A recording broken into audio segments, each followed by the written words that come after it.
ವಕ್ರತುಂಡ ಮಹಾಕಾಯ ಸೂರ್ಯಕೋಟಿ ಸಮಪ್ರಭಾ ನಿರ್ವಿಘ್ನಂ ಕುರು ಮೇ ದೇವ ಸರ್ವಕಾರ್ಯೇಷು ಸರ್ವದಾ.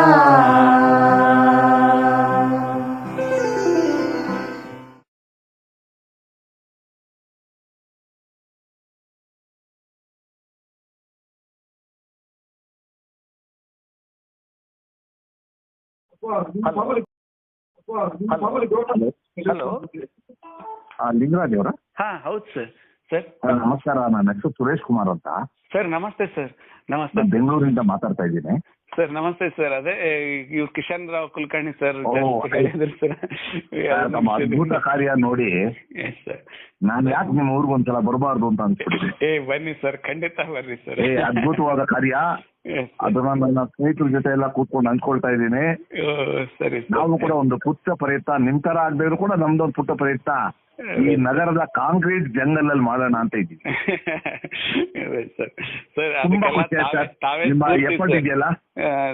ತಾವು ಎಜುಕೇಶನ್ ಮಿನಿಸ್ಟರ್ ಇದ್ದಾಗೆ ನನಗೆ ಸ್ಪೆಷಲ್ ಟೀಚರ್ ಅವಾರ್ಡ್ ಕೊಟ್ಟಿದ್ದೀರಿ ಸರ್. ನನ್ನ ಕರೆದು ನನಗೆ ನೆನಪಿದೆ ಸರ್. ಅದು ಸಪರೇಟ್ ಆಗಿ ನಮ್ಗೆಲ್ಲ ಕರೆದು ಆನರ್ ಮಾಡಿದೀರಿ ಸರ್. ನನಗೆ ಪೂರ್ತಿ ಸರ್, ಖಂಡಿತವಾಗ್ಲಿ. ಹೌದು ಸರ್, ಹೌದು sir, banquet hall. Thank you sir. ಬನ್ನಿ ಸರ್, ಖಂಡಿತ ಬರ್ತೇವೆ. Thank you.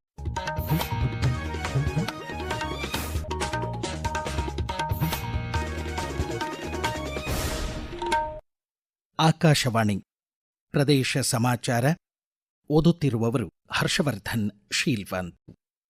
ಧಾರವಾಡ ಜಿಲ್ಲೆ ಹುಬ್ಬಳ್ಳಿ ತಾಲೂಕು ಕಿರೇಸೂರು ಗ್ರಾಮದ ಸರ್ಕಾರಿ ಪ್ರೌಢಶಾಲೆಯ ಆಂಗ್ಲ ಭಾಷೆ ಶಿಕ್ಷಕ ಲಿಂಗರಾಜ್ ರಾಮಾಪೂರ್ ಅವರಿಗೆ ಬೆಂಗಳೂರಿನ ಜವಾಹರಲಾಲ್ ನೆಹರು ಸಂಶೋಧನಾ ಕೇಂದ್ರದಿಂದ ಇತ್ತೀಚೆಗೆ ಪ್ರದಾನಿಸಲಾದ ಸಿಎನ್ಆರ್ ರಾವ್ ಪ್ರಶಸ್ತಿಯ ಮೊತ್ತ 30,000 ರೂಪಾಯಿಗಳನ್ನು ತಾವು ಕಲಿತ ನವಲಗುಂದ ತಾಲೂಕು ಮೊರಬ್ ಗ್ರಾಮದ ಸರ್ಕಾರಿ ಶಾಲೆಗೆ ವೈಜ್ಞಾನಿಕ ಕಾರ್ಯಕ್ರಮ ಆಯೋಜಿಸಲು ದತ್ತಿ ನಿಧಿಯಾಗಿ ದೇಣಿಗೆ ನೀಡಿದ್ದಾರೆ.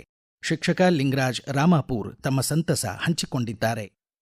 ಬೆಂಗಳೂರಿನ ಜವಾಹರಲಾಲ್ ನೆಹರು ಸಂಶೋಧನಾ ಕೇಂದ್ರ ಹಾಗೂ ಸಿಎನ್ಆರ್ ರಾವ್ ಶೈಕ್ಷಣಿಕ ಪ್ರತಿಷ್ಠಾನದ ವತಿಯಿಂದ ನೀಡಲಾಗುವಂತಹ ರಾಷ್ಟ್ರೀಯ ಔಟ್ಸ್ಟ್ಯಾಂಡಿಂಗ್ ಶಿಕ್ಷಕ ಪ್ರಶಸ್ತಿಗೆ ನನ್ನನ್ನ ಆಯ್ಕೆ ಮಾಡಿ 30,000 ರೂಪಾಯಿ ಪ್ರಶಸ್ತಿ ಹಣದೊಂದಿಗೆ ಡಾಕ್ಟರ್ ಸಿಎನ್ಆರ್ ರಾವ್ ಅವರು ಗೌರವಿಸಿದ್ದಾರೆ. ಪ್ರಶಸ್ತಿ ಫಲಕವನ್ನ ಮಾತ್ರ ಇಟ್ಕೊಂಡು ಬಂದಂತಹ ಪ್ರಶಸ್ತಿ ಹಣ 30,000 ರೂಪಾಯಿಗಳನ್ನ ನಾನು ಕಲಿತಂತಹ ಶಾಲೆ ನವಲಗುಂದ ತಾಲೂಕಿನ ಮೊರಬ್ ಗ್ರಾಮದ ಸರ್ಕಾರಿ ಶಾಲೆಗೆ ದೇಣಿಗೆಯಾಗಿ ದತ್ತಿಯಾಗಿ ನೀಡ್ತಾ ಇದ್ದೇನೆ. ಅಲ್ಲಿರ್ತಕ್ಕಂತಹ ಮಕ್ಕಳಿಗೆ ವೈಜ್ಞಾನಿಕ ಕಾರ್ಯಕ್ರಮಗಳನ್ನ ಮಾಡ್ತಾ ಅವರಲ್ಲಿ ವೈಜ್ಞಾನಿಕ ಮನೋಭಾವನ ಮೂಡಿಸುವಂತಹ ಕಾರ್ಯವನ್ನ ಸಿಎನ್ಆರ್ ರಾವ್ ಅವರ ಹೆಸರಿನಲ್ಲಿ ಹಮ್ಮಿಕೊಳ್ಳಲಿ ಸದಾಶಯ ನನ್ನದಾಗಿದೆ. ಇಲ್ಲಿಗೆ ಪ್ರದೇಶ ಸಮಾಚಾರ ಮುಕ್ತಾಯವಾಯಿತು. ನಮ್ಮ ಮುಂದಿನ ರಾಷ್ಟ್ರೀಯ ವಾರ್ತಾ ಪ್ರಸಾರ ಮಧ್ಯಾಹ್ನ 1:10 ನಿಮಿಷಕ್ಕೆ.